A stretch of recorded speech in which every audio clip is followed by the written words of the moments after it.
शुरू करें जल्दी जी बिस्मिल्लाहिर्रहमानिर्रहीम अस्सलाम वालेकुम ग्रानो कदरमनो कतुनको द वखरा सरा द कराची ना मुफ्ती तारिक मसूद साहब चिदेनो दल तक तशरीफ रावड़े दे बुनियर ता तहसील चगरी तक कम सैलाब जदगान चिली दागू मुलाकात पर सर पहले तो आपको खुश आमदेद कहते हैं यहाँ पर आके जी। अल्लाह आपको जज़ाए खैर दे जी, आपको भी खुश आमदेद।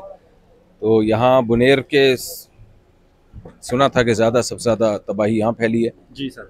तो साथियों ने हमारे जो जामित रशीद के शागिर्द हैं उन्होंने यहाँ सर्वे किया था जी। और जो भी लिस्ट है जो ज़रूरतमंद लोगों की वो तैयार की जी सर। तो फिर उस लिस्ट के मुताबिक हमने जो मुफ्ती तारिक मसूद फाउंडेशन और पॉकेट वेलफेयर ट्रस्ट जी सर इन दोनों के ज़रिए हमने यहाँ पर अल्हम्दुलिल्लाह खुराक और बर्तन, क्योंकि बहुत से लोगों के पानी में बर्तन बह गए हैं, उनके लिए खाना पकाना मुश्किल हो गया है, तो इसकी डिस्ट्रीब्यूशन आज अल्हम्दुलिल्लाह अल्लाह ने हमसे ये खिदमत की। आप सर पहली दफ़ा बुनेर आए हो? नहीं, बुनेर तो मैं वैसे पहले आ चुका हूँ, लेकिन इन हालात में तो पहली दफ़ा आया। सर आपने क्या देखा ये सैलाब? बस सैलाब ने जो तबाही फैलाई है, जो पूरे गांव बुनेर के पूरे गांव जो है वो मिट गए हैं। कल हमारे शागिर्द हैं, अताउल्लाह नाम है उनका, यहीं होते हैं जी सर। उन्होंने बताया कि एक गांव के अभी शादी होने वाली थी उनकी, जो दोनों फैमिलियां मर्द और ख़वातीन, 40 अफराद एक के और 30 अफराद एक के, तो पूरी बारात समेत पूरा सभी बह गए, यानी 2-3 फर्द घर के जिंदा, खानदान के जिंदा बचे हैं। बिल्कुल सर।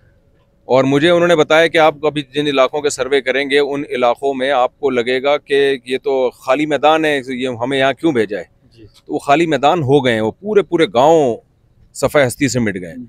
और उनके जो रिलेटिव सऊदी अरब में, मलेशिया में, वो अब यहाँ आ रहे हैं, तो वो 4-6 लोग आपको यहाँ टहलते हुए नजर आएंगे जो जिंदा बच गए हैं, तो वो थे जो बाहर गए हुए थे। तो बहुत बड़ी तबाही है, अल्लाह ताला हम सबको पनाह में रखे, और जो जिन लोगों की शहादतें हुई अल्लाह उनकी मग़फ़िरत करे, और जो बीमार हैं अल्लाह उनको शिफा दे, और जो पीछे रह गए हैं रिश्तेदार अल्लाह उनको सब्र की तौफीक अता फरमाए।